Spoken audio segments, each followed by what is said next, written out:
kami dari kelompok 3 yang beranggotakan. Perkenalkan, nama saya Agustina. Nama saya Selinovia Fitri. Nama saya Atika Sania. Nama saya Diva Lestari. Nah, kali ini kami akan mengajak teman-teman semua untuk belajar tentang osilator harmonik teredam. Yuk simak video ini sampai akhir. Tin, Ya, boleh nggak tolong ajarkan aku tentang osilator harmonik teredam? Kemarin aku sudah belajar tapi aku masih kurang paham. nah, kamu udah tahu belum apa yang maksud dengan osilator harmonik teredam? Sepertinya aku pernah dengar, tapi kurang paham detailnya. Bukannya itu ada hubungannya sama pegas yang berosilasi ya? Nah, betul. Jadi, osilator harmonik teredam itu ialah suatu sistem yang bergerak bolak-balik ataupun dia berosilasi, tapi gerakannya itu makin lama makin lemah sampai akhirnya dia berhenti.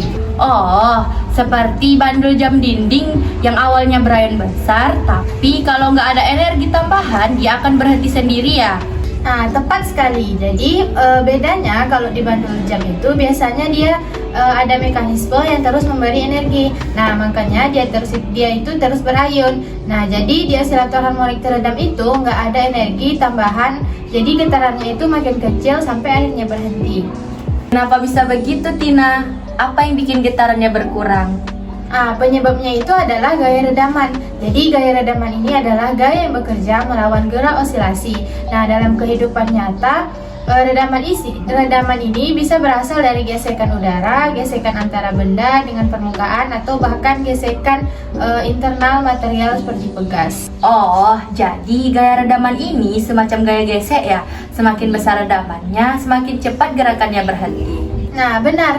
Jadi gaya redaman sebanding dengan kecepatan benda. Kalau misalnya kita tuliskan persamaannya itu, dia akan menjadi M dikali D kuadrat X per dt kuadrat ditambah P dikali dx per dt ditambah K dikali X sama dengan 0. Nah, persamaan ini adalah di mana M itu merupakan masanya, K itu merupakan konstanta pegas, B itu konstanta redaman, dan bagian D kuadrat X per dt kuadrat itu adalah percepatan, dan dx per dt itu adalah kecepatan.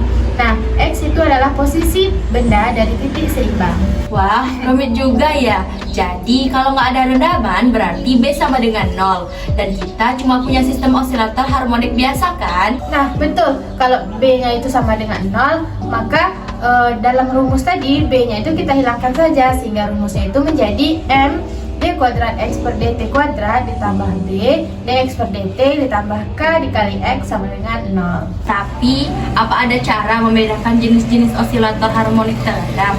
Tentu ada, Sel. Jadi berdasarkan besar kecilnya redaman ada 3 jenis osilasi yang teredam. Yang pertama ada yang namanya underdam. Underdam itu artinya redaman kecil.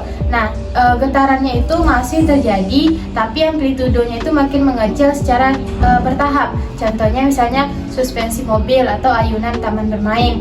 Yang kedua, dia ada yang namanya critically damp. Nah, atau redaman kritis. Nah, redaman kritis ini ialah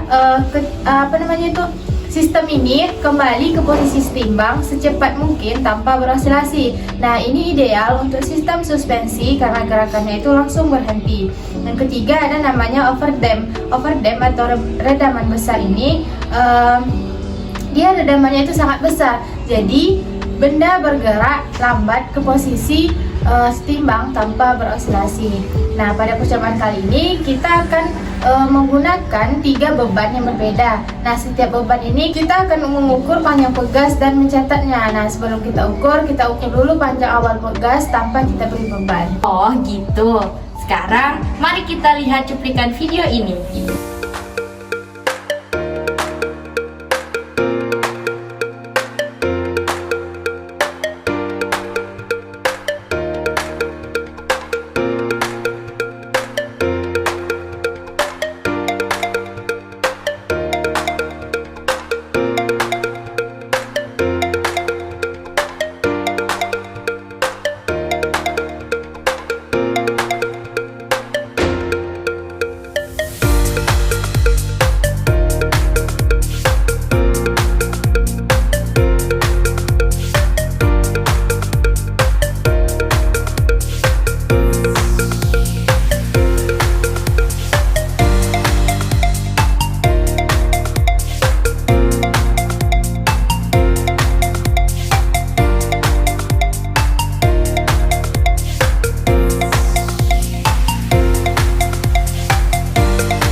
kita dapat panjang pegas sebelum diberi beban adalah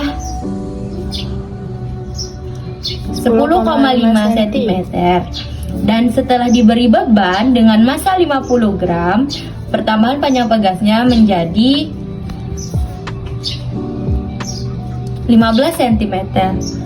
Selanjutnya dengan massa 100 gram.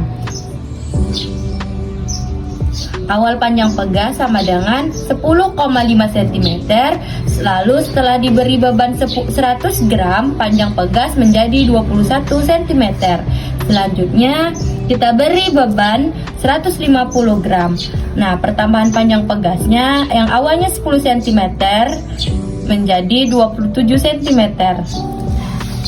Nah, jadi sekarang Sel, kita akan mencari pertambahan panjang pegas untuk percobaan yang pertama, kedua, dan juga ketiga. Nah, yang pertama kita pada percobaan pertama kita mengurangi panjang pegas yang setelah kita beri beban dikurangi dengan panjang awal, yakni 15 dikurang 10,5. Nah, begitu juga dengan percobaan yang kedua, 21 dikurang 10,5. Percobaan yang ketiga, 27 dikurang 10,5. Nah, sehingga kita dapatkan hasilnya percobaan yang pertama, perubahan panjang pegasnya itu yakni 0,5 meter, yang kedua ada 10,5 meter, dan yang ketiga ada 16,5 meter. Nah, setelah kita dapat pertambahan panjang pegasnya, setelah itu kita akan mencari konstantanya dengan rumus K sama dengan F per X. Nah, kita cari dari masing-masing percobaan yang kita lakukan. Beban 50 gram, 100 gram, dan 150 gram. Kita dapatkan konstantanya yang pertama 9 cm, yang kedua 0,9 cm, dan yang ketiga 0,9 cm. Oh gitu. Terima kasih buat penjelasannya, Tin. Sekarang aku jadi ngerti. Sama-sama, Sel. Nah, kalau kamu paham dengan konsep osilasi teredam ini, kamu bisa memahami banyak sistem mekanik di sekitar kita, mulai dari jam, mobil, jembatan, bahkan gedung-gedung yang tinggi diberi peredaman getaran biar dia itu nggak terlalu goyang, terlalu parah saat ada gempa. Terima kasih untuk teman-teman semua yang sudah menonton video ini hingga akhir. Semoga apa yang kami sampaikan dalam video ini bermanfaat untuk teman-teman semuanya. Sampai jumpa di video-video selanjutnya. Assalamualaikum warahmatullahi wabarakatuh.